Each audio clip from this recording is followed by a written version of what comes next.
Dahil sa pambabash ng magkapatid na John Riel at Jason Casimero sa pagkatalo ng kapwa kababayan na si Vincent Acero Astrolabio.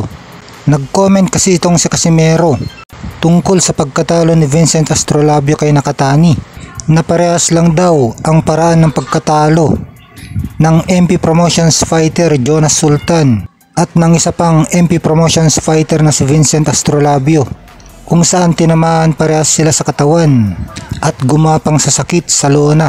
Nito lang Sabado ay round 1 lang na knockout sa Astrolabio kay Japanese Junto Nakatani. Kaya ngayon ay napikon nga ang kampo ng Astrolabio at hinamon nila itong si Angas ng Pinas John Riel Casimero na maglaban sila sa 122 pounds division o super bantamweight division, kahit pa daw sa lugar ni Casimero sila maglaban. Mukhang malaki ang tiwala ng coach na Astrolabio na si Nonoy Neri. Natatalunin ng Astrolabio itong si Casimero dahil mas kinatalo itong sa Astrolabio kay Nakatani.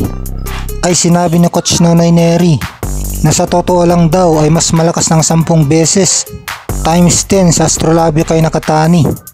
Natsambahan lang daw siya kaya siya natalo. Hindi naman daw malakas ang suntok ni Nakatani, kayang-kaya daw ng Astrolabio. Kaya kung magtagal daw sana ang laban ay may kalalagyan itong si Nakatani ka Astrolabio sana. Kaso nakalusot ng isa lang napatama si Nakatani sa katawan ni Astrolabio at dun na gumapang sa sakit si Astrolabio at natapos na ang laban. Kung sakaling maganap ang John Riel Casimero versus Vincent Astrolabio, tingin nyo mga lods, sino ang mananalo sa kanilang dalawa?